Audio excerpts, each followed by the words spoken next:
Ada begitu banyak manusia yang hidup di muka bumi ini. Pada tahun 2019 saja, terhitung ada 7,7 miliar jiwa yang hidup. Dan Indonesia merupakan negara keempat dengan jiwa terbanyak, yaitu sebanyak 269 juta. Namun, dari sekian banyak penduduknya, hanya 137 juta yang memiliki pekerjaan.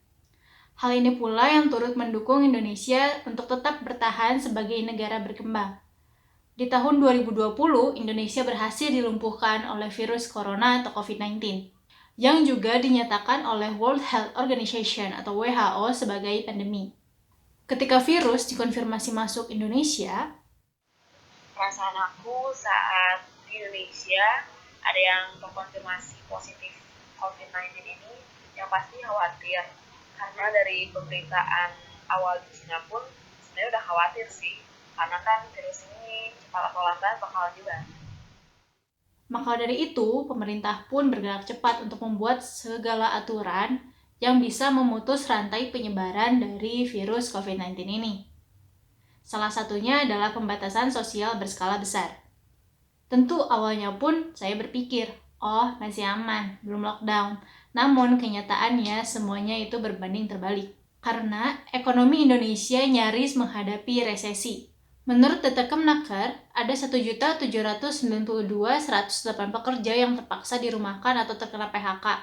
Terdiri dari 1.058.284 pekerja formal dirumahkan, 380.221 terkena PHK, 318.959 pekerja sektor informal terdampak, 34.179 calon pekerja migran gagal berangkat, dan 465 pemagang yang dipulangkan.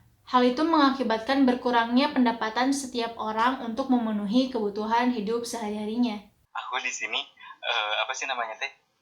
kerja yang langsung gitu kan istilahnya, berangkat langsung ke kantor, sedangkan mereka yang hanya di rumah saja gitu kan, satu perusahaan nggak punya target, istilahnya target mereka kan di skip dulu kan, nggak punya target, nggak punya tanggung jawab. Tapi pas begitu waktunya gajian, waktunya THR-an, sama. Tidak jauh berbeda dengan para pekerja, para pengusaha yang membuka usaha kecil-kecilan pun turut terdampak akibat pandemi ini. Ya, berpengaruh. Kalau di ranah jual beli HP, itu tuh karena himbauan diam di rumah aja, banyak orang-orang yang nggak berani keluar rumah dan nggak berani nerima tamu dari luar. Jadi ketika mau transaksi bingung harus kayak gimana, sedangkan jual beli elektronik secara online nggak bisa gitu. Soalnya kan si konsumen yang mau beli barang itu dia harus ngecek dulu keadaan HP-nya seperti apa. Harapan aku di new normal ini yang pasti normal seperti sebelumnya.